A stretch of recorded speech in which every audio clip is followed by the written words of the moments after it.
a percorrer o seu caminho. Principia na extremidade dos céus, e até a outra vai o seu percurso, e nada refugia ao seu calor. A lei do Senhor é perfeita e restaura a alma. O testemunho do Senhor é fiel e dá sabedoria aos simples. Os preceitos do Senhor são retos e alegram o coração. O mandamento do Senhor é puro, ilumina os olhos. O temor do Senhor é límpido e permanece para sempre. Os juízos do Senhor são verdadeiros e todos igualmente justos. São mais desejáveis do que ouro, mais do que muito ouro depurado, e são mais doces do que o mel e o destilar dos favos. Além disso, por ele se admoesta o teu servo, em os guardar a grande recompensa. Quem há que possa discernir as próprias faltas, absolve-me das que me são ocultas. Também da soberba guarda o teu servo, que ela não me domine. Então serei irrepreensível e ficarei livre de grande transgressão. As palavras dos meus lábios e o meditar do meu coração sejam agradáveis na tua presença, Senhor, rocha minha e redentor meu. Antes de fazermos a reflexão, a exposição, gostaria de pedir ao diácono João que fizesse uma oração pela mensagem. Senhor nosso Deus e Pai, te agradecemos muito que estamos aqui nesta noite na tua casa. Te agradecemos, ó Pai, porque vimos semanas atribuladas, semana com problemas de saúde, semana com problemas também espirituais, Senhor Deus. E hoje tu nos traz aqui para escutarmos a tua palavra, para aprendermos dela e para praticar ela também, Senhor Deus. Ser como pregador esta noite, que vai trazer a tua palavra, a sabedoria a ele, para poder trazer esta noite agora para nós. E também ser conosco quando formos a nossos lares. Isso eu peço com o teu amado. Amém. Amém. Bom, meus irmãos, quantos de vocês aqui já ouviram falar dessa palavra? Burundi, ou Burundi? Burundi. Esse é o nome de um país. Alguém já ouviu falar desse país? Burundi é o país que fica no centro da África. Ele é chamado também de o coração da África. É um país pequenininho, com cerca de mais de 12 milhões de habitantes. Ele está na lista em último lugar dos países mais infelizes do mundo. Ele é considerado o país mais pobre do mundo. Diferente de realidades de outros países como a Noruega, que estão ali na faixa entre o quinto ou o sétimo país mais feliz do mundo.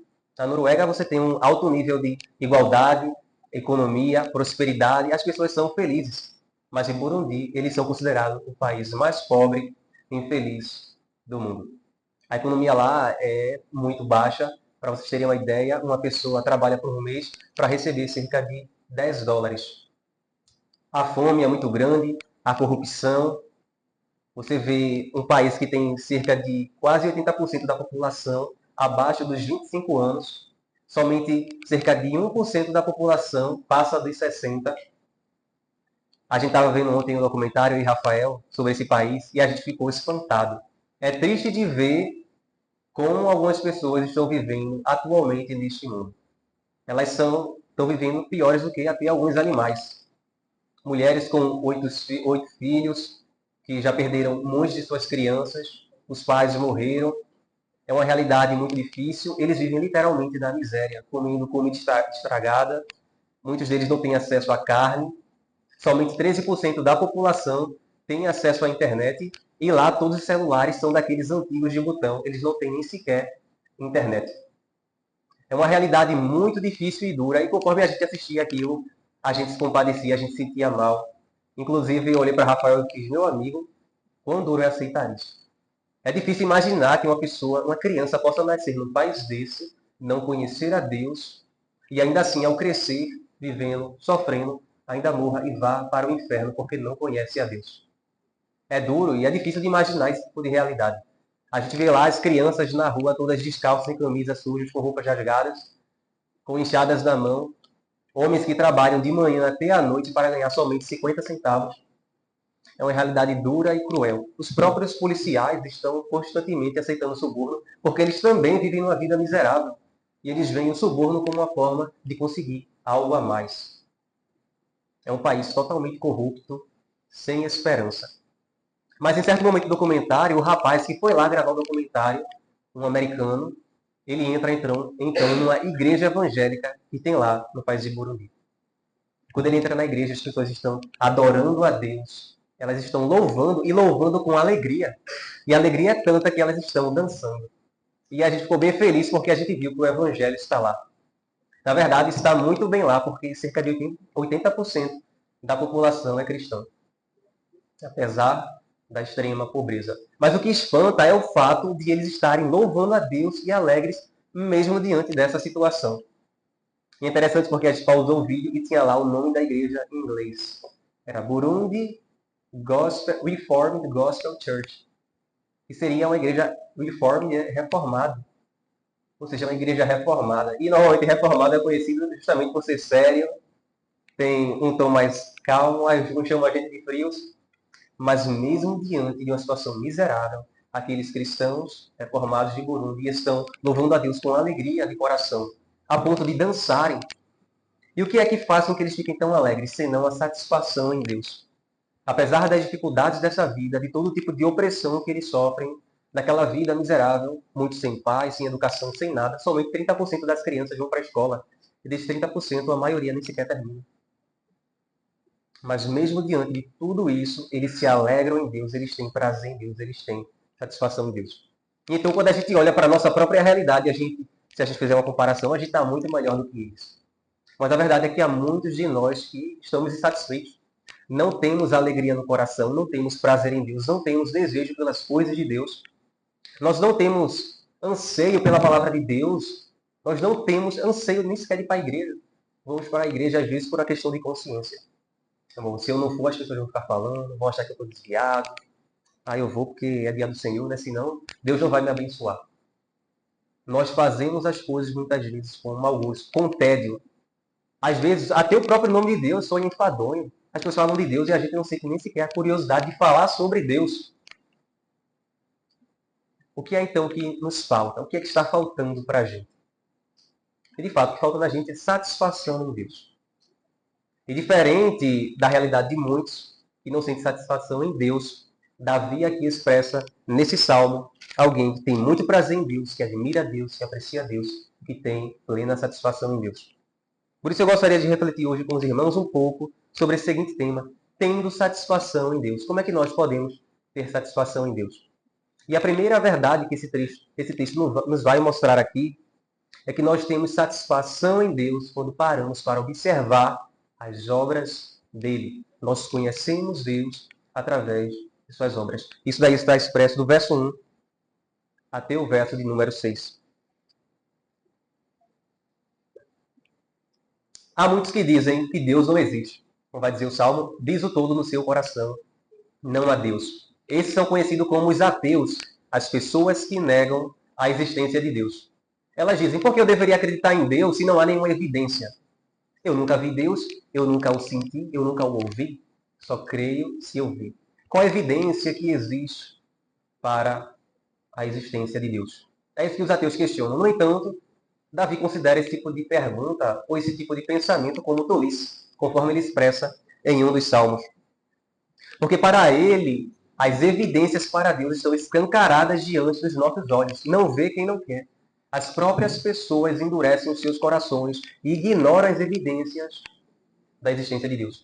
O próprio texto que nós lemos aqui na liturgia, de Romanos capítulo 1, a partir do verso 18, que o irmão Rafael leu para a gente, ele fala que os atributos invisíveis de Deus, eles são manifestos pela criação. Elas manifestam o seu eterno poder, a sua glória. E é isso que Davi vai descrever aqui nesses primeiros 6 versículos. Deus ele se manifesta às pessoas através de sua criação. Sim, alguns dizem que não ouvem, que não veem, mas a natureza ela está clamando, o universo ele está gritando a existência de Deus e anunciando para cada um de nós. Como certo cantor evangélico certa vez escreveu, pois cada ser vivente tem seu próprio som, no qual emite com toda a inspiração, anunciando as obras das tuas mãos. As folhas batem palma para ti, Senhor. O vento ao soprar ministra o louvor. O som direcionado a ti é com amor. Toda a natureza proclama a glória de Deus. As folhas, o vento, os pássaros, tudo aponta para um Deus Criador. Observe então como Davi reconhece a glória de Deus somente pela observação da criação. Ele diz no versículo 1 do capítulo 19: os céus proclamam a glória de Deus e o firmamento anuncia as obras das suas mãos. Aqui é como se a própria natureza se personificasse, como se ela tivesse uma inteligência, como se ela tivesse consciência e proclamasse Deus a todo o universo, a todo o mundo. Os céus aqui, nós podemos pensar, ele está fazendo uma referência aos astros, à lua, às estrelas, ao sol. Um raciocínio básico nos levaria a concluir que nada surge do nada. Portanto, se existe um universo complexo, todo esse universo glorioso, isso tudo aponta para a obra de um Criador. Um ser inteligente que está por trás de tudo isso. E Davi está dizendo, os céus proclamam a glória de Deus. Toda a constelação, todo o universo. E ele diz, e o firmamento anuncia as obras de suas mãos. Ora, o firmamento ele está se referindo à terra e a tudo que nela contém. Aos animais, às árvores do campo, a todas as coisas que existem. Tudo aponta para esse Deus. E então ele diz no verso 2, um dia discursa a outro dia, e uma noite revela conhecimento a outra noite. Ou seja, um dia, uma noite, esse suceder do tempo sempre transmite algum conhecimento, alguma novidade a respeito de Deus. Quanto mais a gente olha para a natureza e para observar as coisas que existem, mais a gente se maravilha com o conhecimento de Deus que é expresso nela. E então no verso 3 e 4 parece ter até uma expressão contraditória. Porque ele diz assim, não há linguagem nem há palavras, e deles não se ouvem nenhum som. Ora, nós nos comunicamos através de sons, de palavras, e ele diz, não há linguagem, não há palavras, não há som. Quem aqui já ouviu a voz de Deus?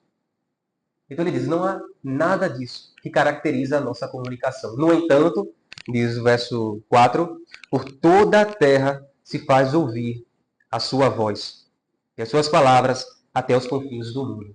Ou seja, apesar de ninguém ouvir a voz de Deus, nós não sabemos, quem aqui já ouviu, ele está dizendo, as palavras deles é comunicada em todo o mundo. Por quê? Porque nós não simplesmente nos comunicamos verbalmente. Nem toda a linguagem ela é verbal. Há também uma comunicação visual, outras formas de comunicação. E a natureza, visualmente, ela aponta para a própria existência de Deus. Ela comunica que existe um Criador. E olha só, quando nós olhamos para essa natureza, nós aprendemos muito a respeito daquele que a criou. É por isso que, agora no finalzinho do verso 4, até o verso 6, Davi ele vai dar uma atenção maior a uma criação específica de Deus, que é a figura do sol. Observem aí como ele destaca, final do verso 4. Ele diz, aí aonde? Nos confins do mundo, pôs uma tenda para o sol. A tenda que é um lugar de repouso. A gente lembra que Paulo era construtor de tendas. Israel morou durante muitos anos em tendas. Ele diz, Deus colocou uma tenda para o sol. É o lugar onde o sol vai repousar. Onde é que está essa tenda? Nos confins da terra. Na nossa percepção humana, quando nós olhamos para o sol se pondo, é como se ele estivesse indo descansar. Ele vai para o seu repouso. E o verso 5 diz, o qual, o sol, como noivo que sai do seu aposento, o qual, como noivo que sai dos seus aposentos, se regozija como um herói e percorre o seu caminho. E aqui ele usa uma figura de linguagem, ele compara o sol com um noivo. Imagine um noivo que sai do seu aposento, ele vai imediatamente se casar. Quando ele vai para o casamento, ele vai de qualquer jeito?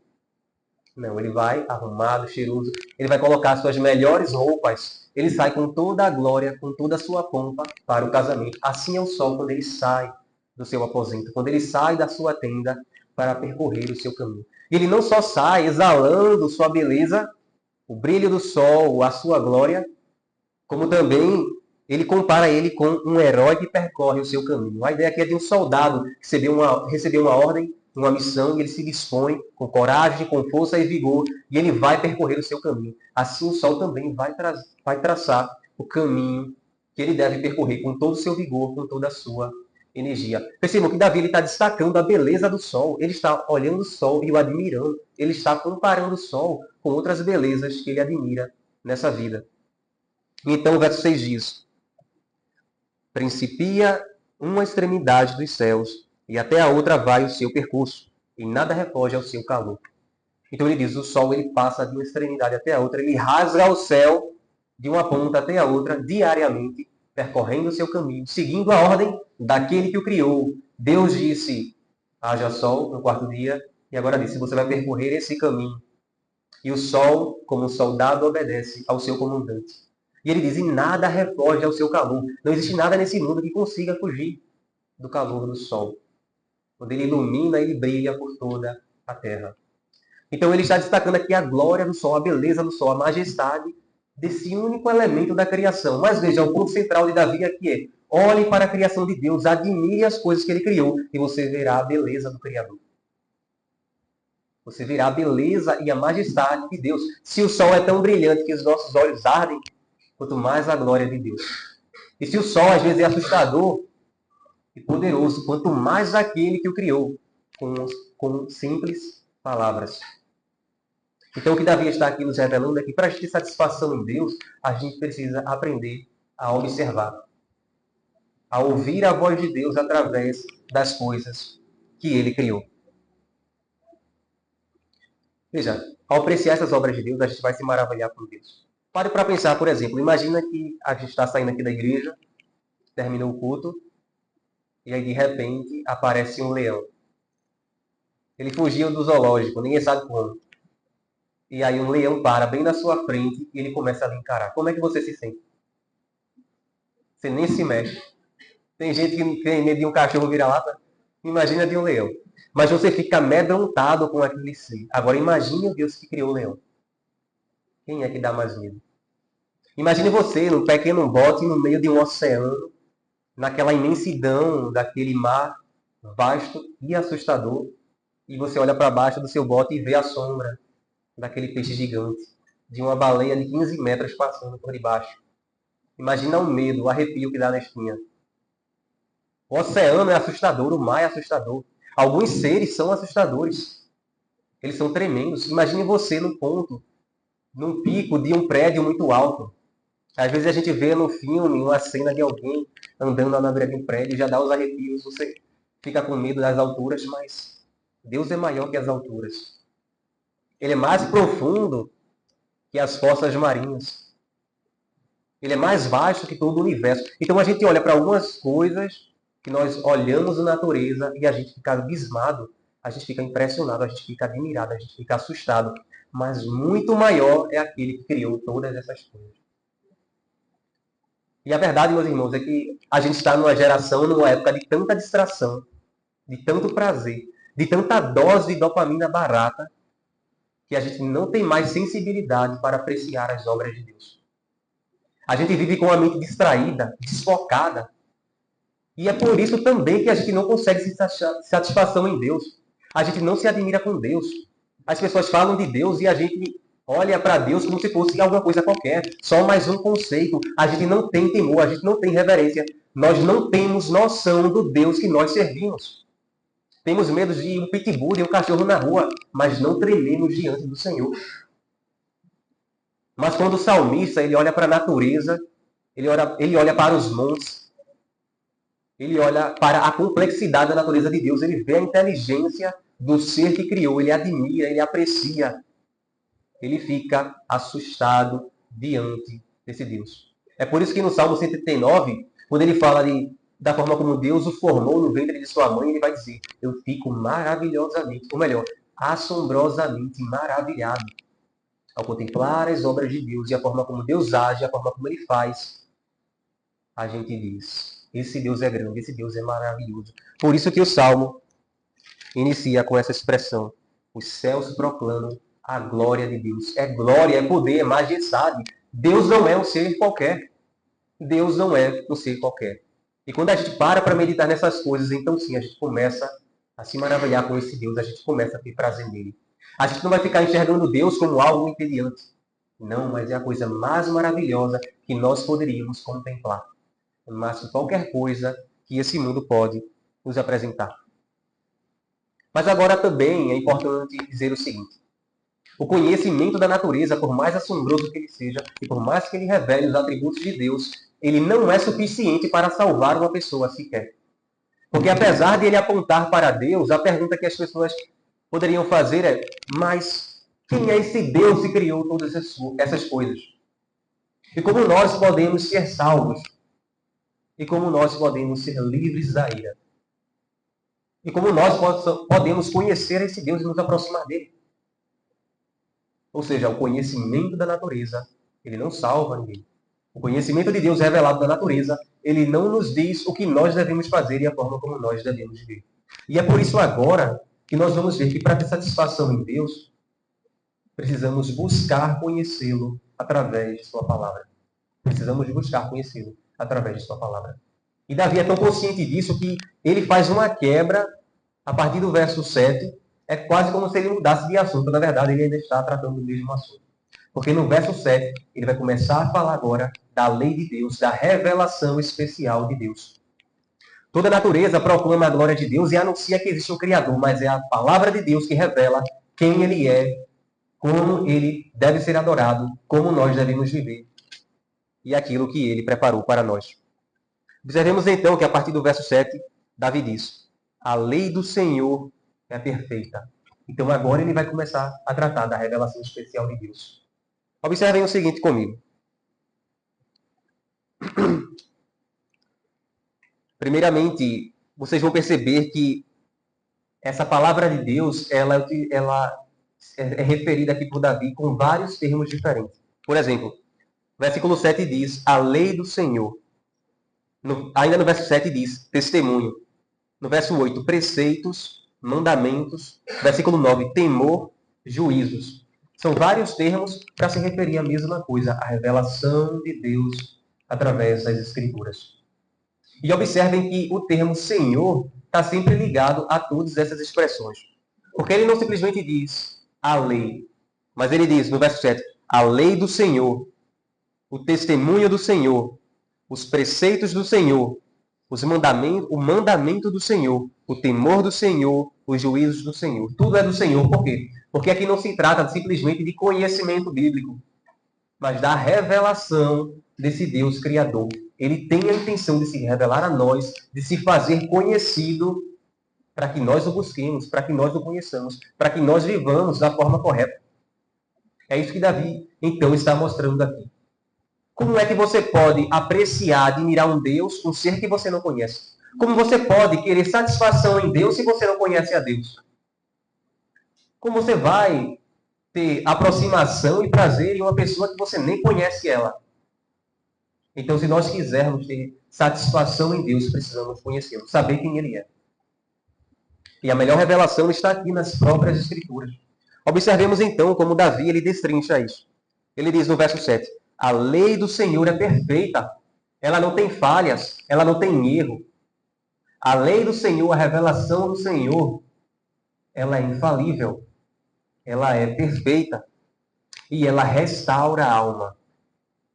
Ela pega o homem quebrantado e conserta ele todinho, como um vaso de barro, quebrados em cacos. E a lei do Senhor vai lá e o restaura e o dá forma novamente. Como um tecido rasgado em vários pedaços, e a lei do Senhor vai lá e costura ele novamente. Ela restaura o abatido, ela dá ânimo ao abatido. Mas ela também restaura o pecador, porque ela repreende o pecador e o chama ao arrependimento e traz ele de volta para os caminhos do Senhor. A lei do Senhor ela é perfeita e ela restaura a alma. Mas não só isso, Davi diz. O testemunho do Senhor é fiel, ele é digno de confiança. Você pode confiar na palavra do Senhor, porque ele não mente. Portanto, se ele falou, ele vai cumprir. Por isso ele diz, e dá sabedoria aos simples. Ou seja, você pode não ter a melhor educação, você pode não ter tido os melhores pais, não estudado nas melhores escolas, talvez nem sequer ter ido para uma escola sequer. Mas se você acessa a lei do Senhor e ouve aquilo que ela diz, você receberá sabedoria. Porque os preceitos do Senhor, eles dão sabedoria. Eles vão lhe dizer qual caminho você deve andar, qual caminho você deve evitar, por onde seguir, aonde buscar a Deus, como buscar a Deus. Lhe dá sabedoria até a pessoa mais simples. Versículo 8 diz, os preceitos do Senhor são retos e alegram o coração. Não é à toa que aquela igreja lá de Burundi estava alegre. Porque fincados na palavra de Deus, nas promessas do próprio Senhor, que estão expressas aqui nas Escrituras, nós encontramos alegria, encontramos esperança, encontramos consolo. E era da alegria também, porque a própria lei é a expressão de Deus para a nossa vida. Ele fez as leis, ou melhor, ele deu a lei para que nós andássemos nela. Se quisermos ser felizes, nós devemos andar em conformidade com a vontade do Senhor. Andar no caminho da desobediência, naturalmente, trará muitas perturbações, confusão, aflição, decepção, arrependimento, angústia, depressão. Devemos nos alinhar à vontade do Senhor. Imagine alguém constrói um carro e tenta andar com ele no mar. O que vai acontecer com o carro? Vai afundar, porque ele não foi construído para o mar. Quem foi construído para o mar foram os navios, os barcos. Portanto, se qualquer ser ele age em conformidade com algo para o qual ele não foi criado, é natural que ele sofra consequências negativas. Seria como um peixe querer voar, ou um tatu querer viver embaixo d'água. Nós devemos seguir a nossa própria natureza, e o que o Senhor nos criou foi para termos comunhão com Ele e andarmos com Ele. Não vamos encontrar felicidade nem paz enquanto nós não nos aproximarmos da vontade de Deus, dos seus mandamentos, da sua verdade revelada. Quando buscamos seguir os nossos próprios caminhos, certamente a perturbação nos perseguirá. E nós não encontraremos satisfação nem paz. Mas ele continua.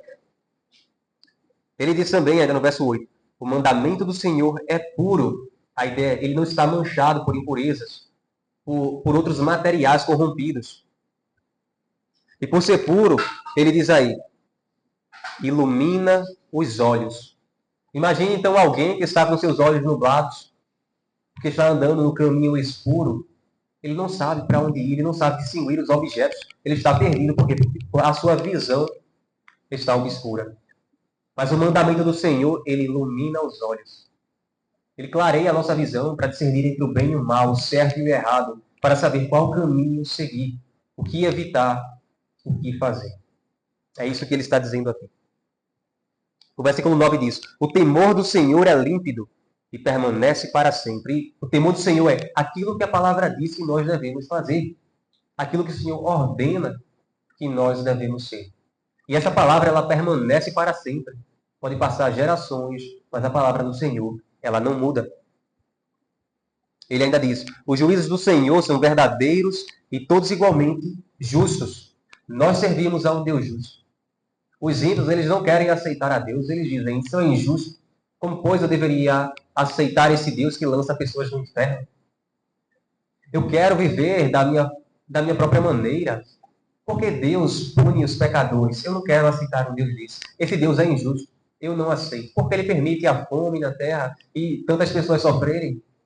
Eu não aceito. Mas a palavra diz, os juízos do Senhor, eles são justos. O Senhor é verdadeiro, o Senhor é bom.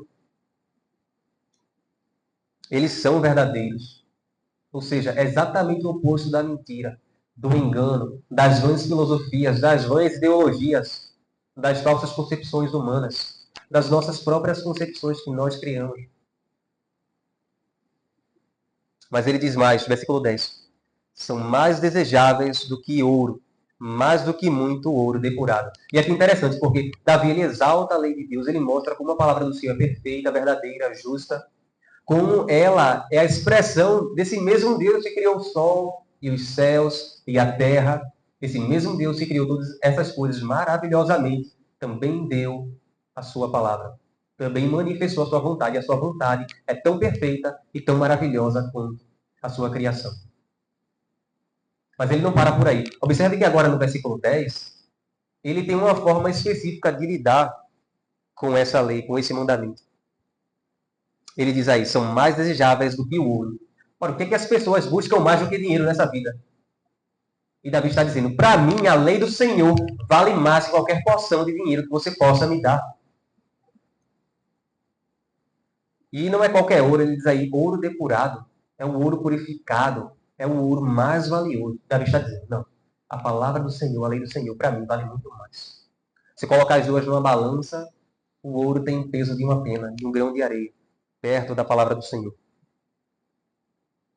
Mas ele diz mais aí, ainda no verso 10, ele diz, e são mais doces do que o mel e o destilar dos favos. Ora, esse destilar dos favos aqui, a ideia que ele traz é de que aquelas fórmulas que as abelhas constroem de cera e enchem de mel, O destilar dos favos seria esse mel descendo dessas formas desses cubos e sem a necessidade de espremer.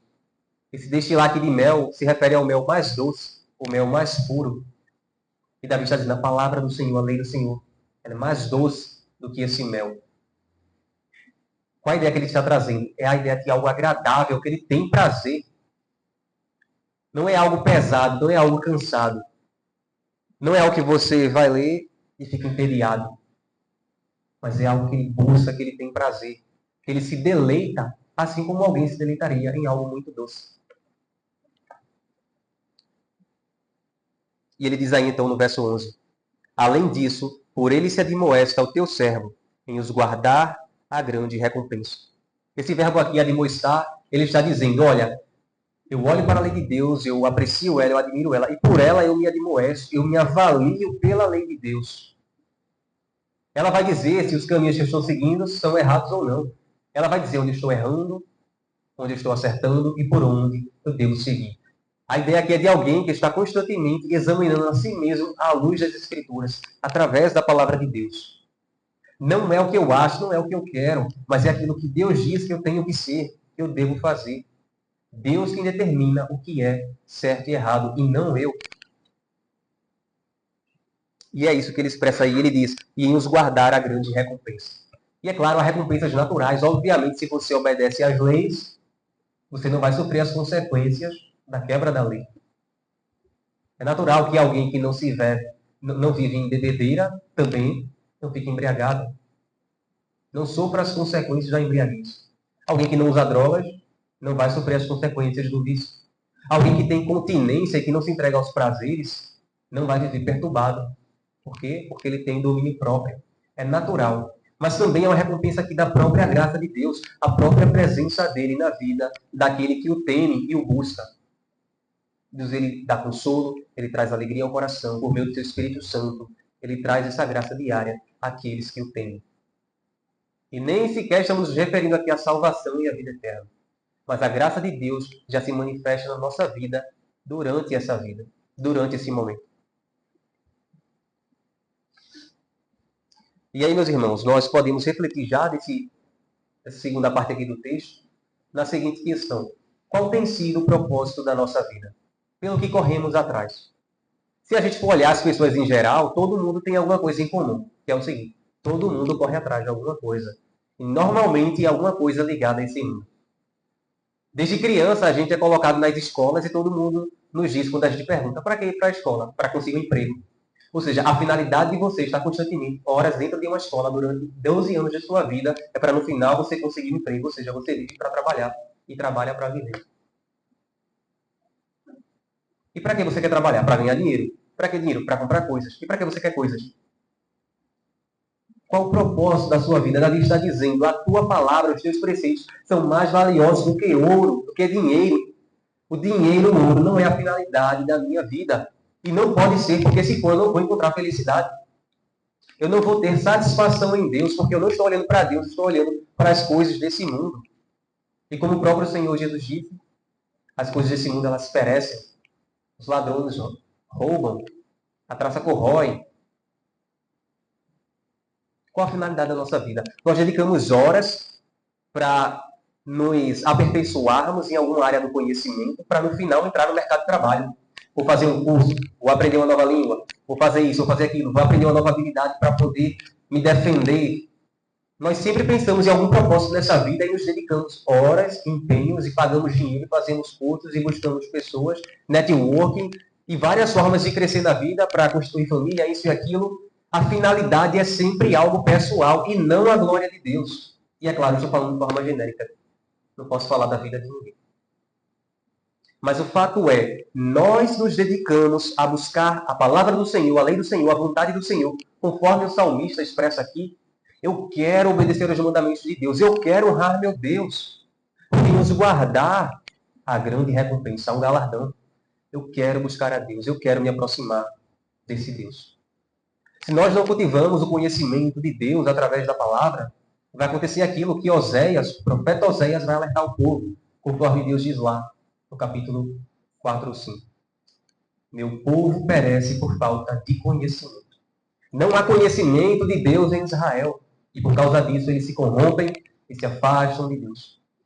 E o conhecimento ali não é simplesmente conhecimento intelectual, é o conhecimento pessoal com Deus. Qual é o valor que a palavra tem tido em nossa vida? Qual a prioridade que nós temos dado à busca por Deus, em se aproximar de Deus, em conhecê-lo para fazer a vontade dele? Nós nos preocupamos com o que as outras pessoas pensam de nós. Em prestar conta aos nossos patrões, às pessoas da nossa família, às pessoas que nós valorizamos muito. Temos muita preocupação do que eles pensam de nós e como nós devemos, às vezes, pisar em ovos para não desagradar a eles ou não passar uma boa imagem. Mas, enquanto a Deus, nós temos essa preocupação? Temos esse zelo de dizer, eu vou buscar o Senhor, eu quero aprender. Senhor, o que é que o Senhor quer de mim? Por onde é que o Senhor quer que eu ande? Onde é que eu vou aprender isso? Na palavra do Senhor, conhecendo a Deus. Sabe, se alguém chegar aqui e dizer, olha, morreu uma pessoa lá na Coreia do Norte agora. Ninguém sente nada. Né? Morreu uma pessoa agora lá em Recife.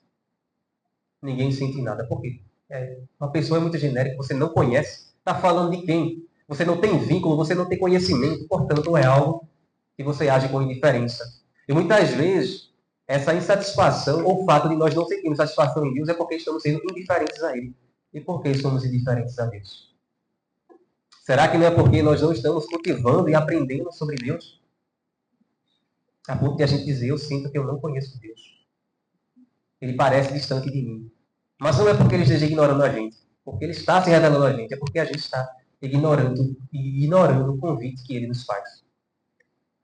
Portanto, a gente vê aqui que para ter satisfação em Deus, primeiramente, a gente precisa apreciar Deus pelas coisas que ele fez. A criação revela toda a sua glória. Mas também o salmista nos ensina que é nos aprofundando em conhecer a Deus através da sua palavra, a revelação especial. Mas por último, a gente vê aqui no texto, a partir do verso 12 até o final, que para ter satisfação em Deus, nós precisamos olhar para esse conhecimento que ele nos deu com fé e arrependimento. Observem aí o que diz os últimos versos. Versículo 12 diz, quem há que possa discernir as próprias faltas?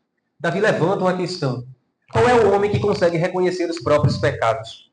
Porque no final todo mundo é mau e todo mundo se acha bom. Quem é então que pode reconhecer as próprias culpas? O nosso coração é enganoso, nós somos orgulhosos, cometemos vários males e nem sequer temos conta de que Deus odeia certas coisas que estamos fazendo. E ele diz, quem é que sabe discernir? E então Davi confessa, ele diz, absolve-me das que me são ocultas. Davi está dizendo, eu sou tão pecador que às vezes eu peco até sem perceber. Senhor, absolve, perdoa. A gente vê então que quando ele olha para a lei de Deus, ele primeiramente ele olha para a criação e ele diz, esse Deus é glorioso, grandioso, maravilhoso. Ele olha para a lei de Deus e diz, esse Deus ele é justo, ele é santo, ele é reto, ele fala a verdade e ele quer que nós andemos na verdade. Mas agora quando ele olha para esse padrão que Deus estabeleceu na sua verdade revelada, e agora ele olha para si mesmo, ele percebe, mas eu não ando de acordo com esse padrão. Eu sou pequeno demais, eu falho demais. E por isso ele diz, Senhor, absolve-me das minhas culpas. São tantas que algumas eu nem sequer consigo perceber. Ele reconhece que é pecador. E ele se sente mal por ferir a esse Deus que o criou. E ao mesmo tempo que ele pede absolvição, ele crê na misericórdia de Deus. E aqui o texto já revela a graça e o amor de Deus em nos perdoar. Em perdoar a nós que somos pecadores. Nós não merecemos nada, mas Deus é bondoso. Apesar de ser tão grandioso, ele age de misericórdia com nós.